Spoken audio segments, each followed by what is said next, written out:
Gentlewoman yields back. For what purpose is the gentlewoman from New York rise? Madam Speaker, I rise to move the requisite number of words. Gentlewoman's recognized for 5 minutes. And I thank you. I rise in strong opposition to this amendment that attacks Planned Parenthood.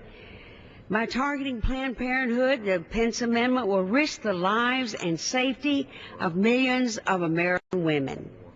These proposed cuts to family planning represent the opening salvo in an all-out war on women's health.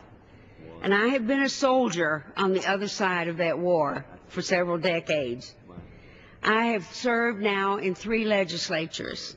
In 2 of them, this was one of the issues that came up continuously, is what we would do. In most cases, men in either blue or gray suits felt compelled and competent to tell women what they could do with their lives.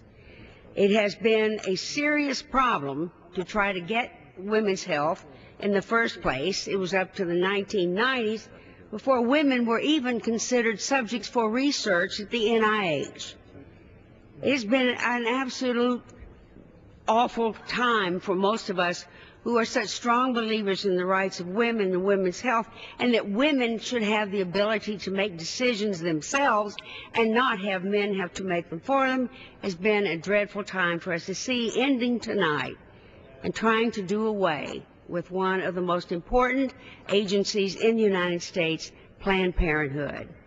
And I stand here tonight in lieu of hundreds of women in the state of New York, most of them Republican women, who financed, who spoke for, who founded the agency of Planned Parenthood.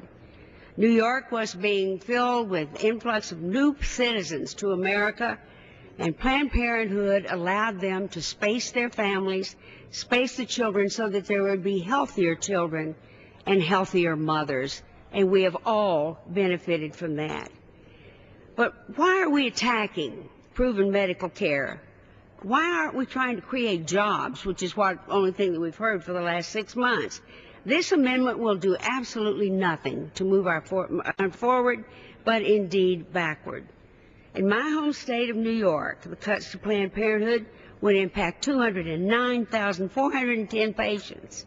Don't tell me that what you're doing here tonight is to allow Planned Parenthood to keep on with the cancer screenings, to keep on with making sure that their cervical cancer is not something about to take the life of a woman. Don't tell me that's what you're doing, that you're only trying to cut abortion. You know, we know, everybody knows that Planned Parenthood abortion money is not public tax money. And as my other colleagues have said, that has been true for a very long time. The cuts were proposed under the guise of being fiscally responsible, but nothing could be further from the truth. For every dollar, and I want to say this maybe twice, it is so important, because nobody seems to have gotten this except my new friend from Illinois.